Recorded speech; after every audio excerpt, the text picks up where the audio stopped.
Guys, Kurt from Time Machine Transport. So my flared cup idea didn't work. Well, I don't know if it everything flared in just fine, but I ended up ripping the motor apart anyways. And the reason why I don't the coolant never went back into diesel.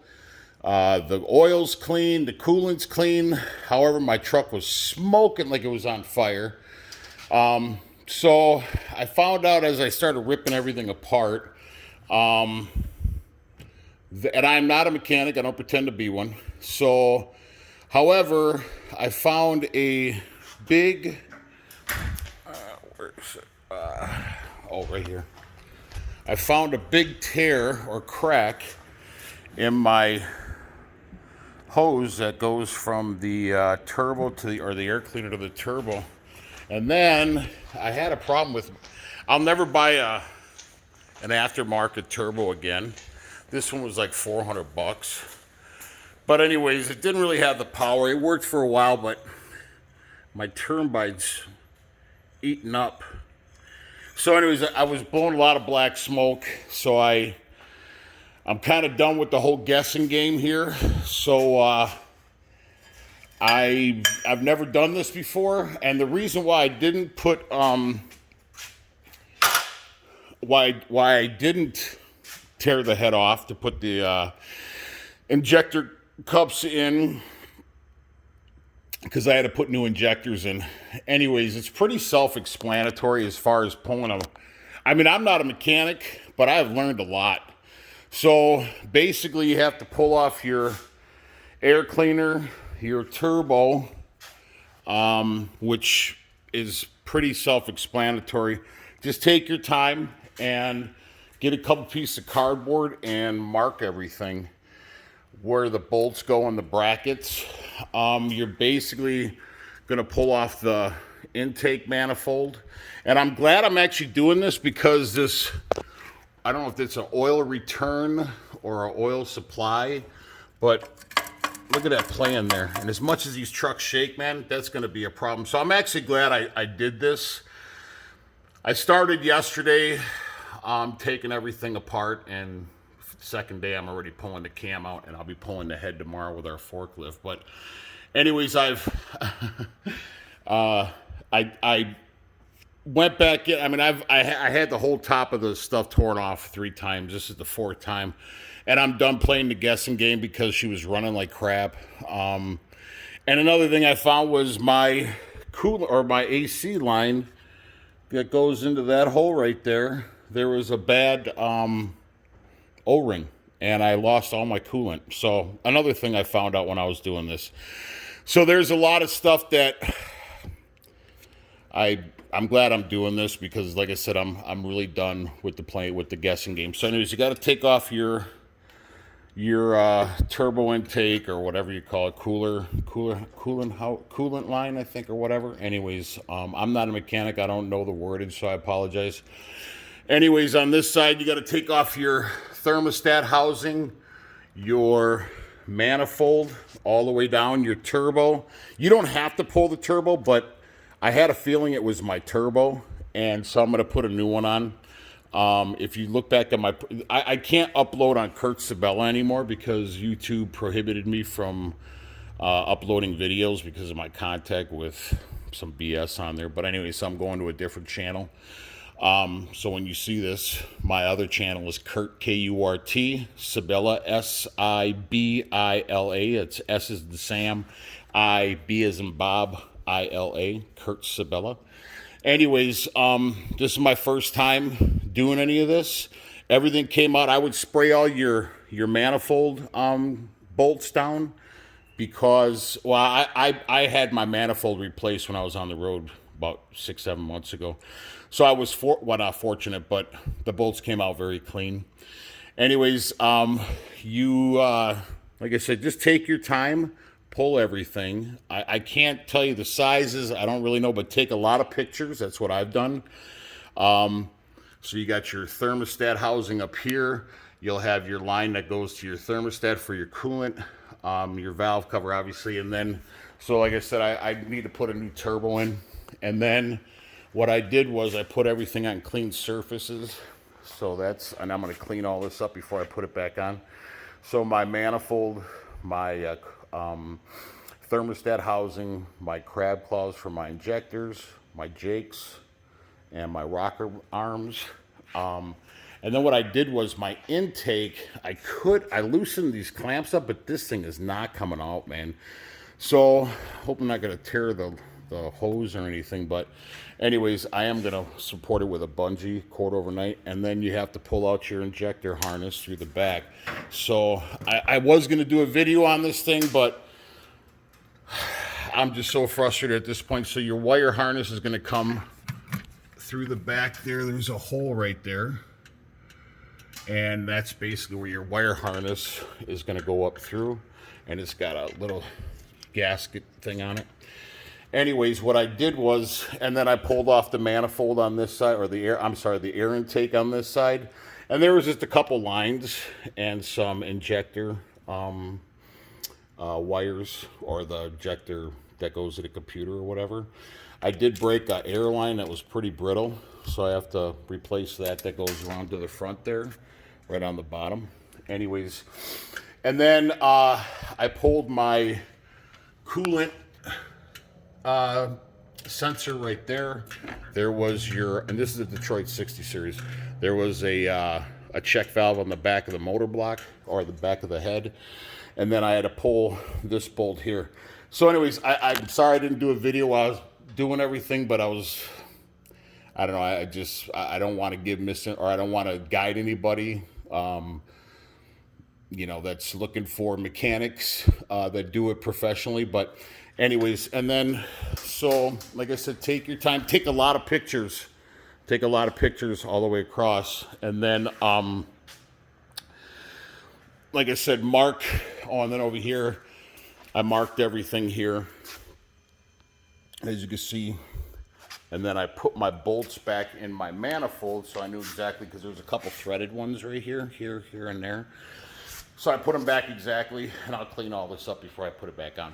So anyways, getting to the point of why I decided to do a video on this.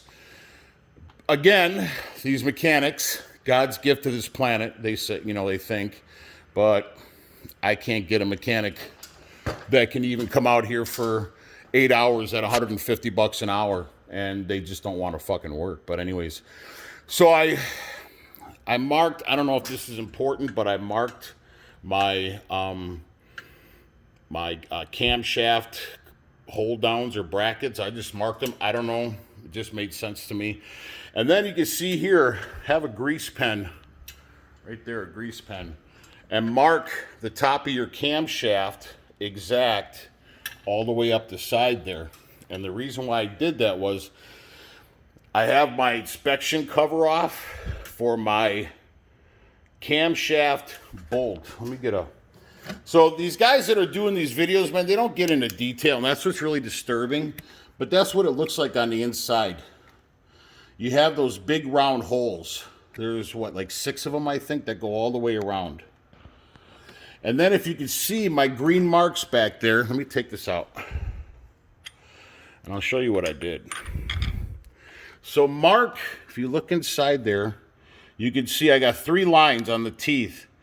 And I could have just did 1, but I lined up with 3. That way I don't know, I'm goofy like that. Mark your timing gear, because if you do this and you rotate the motor, your motor's going to be out of timing or whatever. So anyways, what I did was I rotated the motor with my fan, and I stuck a threaded rod on piston 1. And what you do is you rotate your fan. Your fan's going to move counterclockwise, and you're going to see this rod go up, and then right when it starts to come down, you stop. You have to, what's it called, top center, or I think that's called what it's called, top center your motor. So that means that this piston, the number 1 and the number 6 operate on the same stroke, or same rotation. Your 2 and your 5, your 2 and your 5 and your 3 and your 4. So anyways, I've already got my injectors rebuilt. and I tried to press my cups in because I couldn't get it. I had already ripped it apart, and nobody would come out here to work on this truck. So, and we got a legit shop. So, I mean, we got tools, snap on this, welder this, blah, blah, blah, and you just can't get anybody out here. Anyways, so back to the point, Kurt. So you want to mark the inside of pull your inspection cover, 5 bolts. Mark your time, or mark your gears in the front there, because that's very important. Now, I don't know what this millimeter size is for this bolt right here, because mine only go up to like 24. So I'm using an inch and a 16th inch 12-point socket, and it fits on there pretty snug. So there's really no play in it. So I'm fortunate that. So you can either, I think it's a 27 millimeter, but I could be wrong. So I'm using an inch and 16 inch 12-point. Now, there are tools you can buy because once you rotate your motor and you mark everything, you don't have to do this. I just thought that if I was inside there and I accidentally, and I'll tell you what happened. So, anyways, this can go away now. So, once you do that, you have to make sure your motor is top center.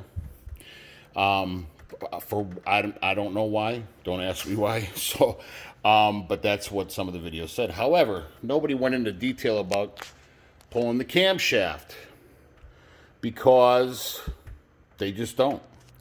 So they have these fancy tools you can buy, I don't know, for $1 gazillion that you can set, and it bolts into the cover and all this other stuff. So what I did was, you can see I have a large ratchet, and I have an 1 7/16 inch socket on that nut down there that's on the front of the water pump. That nut will rotate with the motor. So when you get the gears marked and you get to the point where you are going to pull that bolt right there, when you turn this, I'm using a breaker bar. So when you turn this breaker bar, right, your motor will rotate, or rotate this way. It will rotate. So, what I did was, you know what? Hold on one second. I'm going to have to put you on pause. Okay, guys, I'm back. Dropped my light. So, and I moved my breaker bar. So, when you turn this, so obviously I want to go that way to loosen the bolt. Now, when I did that, I didn't know if it was going to move or not, because, like I said, I've never done this. I'm not a mechanic. So, what happened was, when I went to loosen up the bolt, the motor rotated. So that's why I marked everything, because I'm like, oh shit, at least I have a marking on the gear, and then I have a marking on the camshaft itself. Plus, when I put this back together, I know that that's my mark. I don't know if that's going to make a difference. I don't know. So anyways, I'd rather do it and not need it than not do it and then need it, or whatever. So anyways, what I did was I placed the ratchet or the socket on there so this thing will not move. Because when that nut down there rotates, this is acting as a stop. Instead of getting the fancy tool and getting another bolt and all this other stuff, now I can just go ahead and pull it, or loosen up the camshaft bolt, and then I don't have to worry about my truck or my timing being off. So I'm going to put you on pause, and we're going to see how this is going to work. I haven't tried it yet, so let's see what happens. All right, guys, it worked. It worked. I didn't move at all, and my markings on the inside, I'll have to put a light on there, but I did have to use the 2 cheater bars. That was on there tight. Oh my God. I basically have this for my jack, and then I use that piece of pipe there, and I was literally extended out to here. And I started way down here, and I just pulled up on it. And take your time. Do not use an impact on there. And now this all makes sense. Because a guy, I won't say his name, but he did injectors. He never worked on a Detroit 60 series before. He's a self-taught mechanic, and he's good at what he does. I'll give him that. However, he's being that he's self-taught, he told us, "Oh yeah, I'll put your injectors in and your cups." And then all of a sudden, he realized he had to pull the head, and he didn't tell us that. It's that truck out there with the headache rack on it. Not the red one, that's my pickup. But anyways, it's a Detroit 60 in that truck. Well, now this makes sense. So he told us, "Oh, you got to pull your head because you have a leaky head." No, it was because he didn't know that you had to pull the head on an N2 for the cups. Now, then a few days later, he tells me, he's like, "Oh, hey Kurt, man, you got broken teeth on your bull gear. Big gear in the front, right in there, right? Oh yeah, you had a broken. Well, after doing this now, I will put a large bet on it that he put an impact because he didn't have a cheater bar and he was too fucking weak. Oh, I'm so mad now. Can't prove it, it's speculation, but it's a really good theory. He put an impact on that nut, on that bolt, and it broke the teeth on the bull gear. I will guarantee that's what he did. I can't prove it. I will guarantee that's exactly what he did. Because he didn't take his time and he used an impact on that nut, on that bolt. I'll bet money on it. But you can see my marks are all good. My mark on my camshaft is good. It didn't move. So that right there will save you, I don't know, 150, 200 bucks for that tool, or taking the time to make because I saw this guy, Gordon Robertson, he actually made his, a plate. So instead of doing that, just do some common sense and prevent the motor from turning with a big ratchet and socket, if you have one. I mean, these were expensive. I mean, I got them on clearance from Tractor Supply, so, but still, I think for the whole kit, it was like $100 on clearance or something. But anyways, so now I'll have to take this out.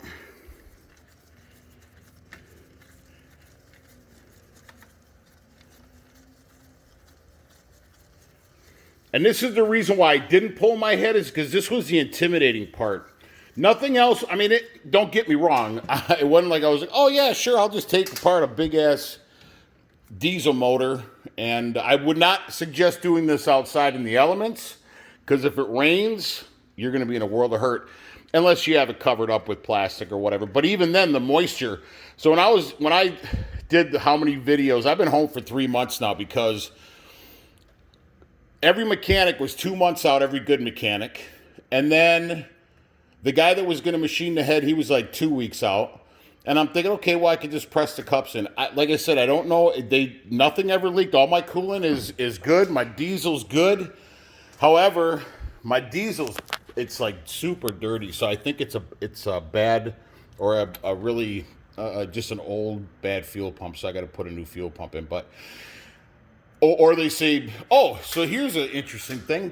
When I did press the cups in, the injector heights were off, because they weren't reamed and stuff like that. So I wouldn't recommend doing the flaring thing unless you have a lot of patience like me. So, but anyways, when I pulled the new injectors that we just had rebuilt out in Oakdale, California, from a guy, Quality Injection, Don, out there, it's $150 a piece. You mail them out to him, and he receives them. He rebuilds them for $150 a piece, and then you pay for the shipping back. Instead of paying $359 or $79 a piece at Freightliner for remanufactured ones, I got them all for $1,000. So if you guys need his number, you can put it in the comments section, and I'll get you his number. Or just look up Oakdale, California, Quality Injection. He's a Detroit specialist. That's all he does in Detroit. So anyways, so that seemed like it worked. So now, like I said, this was the intimidating part on this. That's why I didn't do it, because I'm not a mechanic, man, and I was very, very intimidated by it. So there's your bolt. But she was in there bad. Holy cow. So now, let's take a look on the inside. So now, this, let me see if I can put my light right there. So you can see where the wheel is right there, the hole's right there. That's your wheel, right? So that's your wheel. Now that wheel, or your gear will actually, you have to push it out. So there was a guy that what he did was he threaded, because this bolt, you can't do it with this bolt, I don't think, because you can see where the smooth shaft is. So it literally goes through that first set of teeth right there. But this gear needs to back out towards the front of the truck. Very little. Like, I mean, an eighth of an inch, quarter of an inch. I wouldn't go more than that. Because now my next step is to pull these brackets, camshaft brackets or whatever. Anyways. And then what I'm going to do is there's a special tool to get this bolt out and that rear bolt out. But I'm going to double nut it. And basically I'm just going to take two nuts that were the mounting nuts, and I'm gonna put one on. I'm gonna put another one over it, and then I'm gonna impact the top one so that the two are really super tight. And then I'm gonna take a wrench on the bottom one and twist both of these bolts out, because I'm not gonna buy a special tool. And I think maybe I'll put you on pause and I'll do that. I'll show you. So anyways, and then pull those, and then I don't know how I'm gonna get the gear to go towards the front of the truck. I do have a rubber mallet, but I don't want to chance that. So once I take these off, because now you don't want that gear. Let's take a look in there. Hold on. I don't want that gear to fall out, and you don't want to drop anything into this inspection, into this housing, because you'll have to pull the whole entire front of your motor off to get a bolt or whatever. So I don't know what I got to do in there. So I think, I don't know if there's any bolts on this side. So I think I'm going to do a part 1 of 2 videos. This will be part 1 of 2 videos. So my next step is I'm going to put you guys on pause. I'm going to double nut this and see how that works. And then I'm going to, I don't know if I need to keep that in place first before I do that. I don't know. So let me ponder that before I open my big mouth. So anyways, I'm gonna so that's the first. That was the most intimidating part of it, if you ask me. Like getting your truck out of timing and messing up your gears, and then having a shop. You got to go ahead and have a shop, retime it, or I don't know how that works. So like I said, I'm not a mechanic. I don't pretend to be one. So, but while you have your truck open like this, it's really good idea to just inspect everything. Like I said, that shaky oil line on the other side, that's pretty loose. So I need to address that, and I'm going to probably pull it and clean it up because it's kind of rusty. So anyways, this is going to be part 1 of 2 videos, and then I'll decide how I'm going to do this. So I'll be able to, like I said, I already give you the sizes of that, so your motor doesn't rotate, whatever the case is. And I'm going to keep this in place so the motor cannot rotate. So anyways, that's pretty much it. Now I just got to figure out how that gear, because I know there's what's called a diamond seal behind here on this face right here. There's a diamond seal on the back part of the whatever it is. And so, like I said, I don't know the wordage, so I apologize. But anyways, I just like to share stuff. If you're not a mechanic like I am, it's nice to help each other out if you have a shop or you have a place where you can actually work on your equipment. So, but anyway, so please like and subscribe to the channel. Ciao.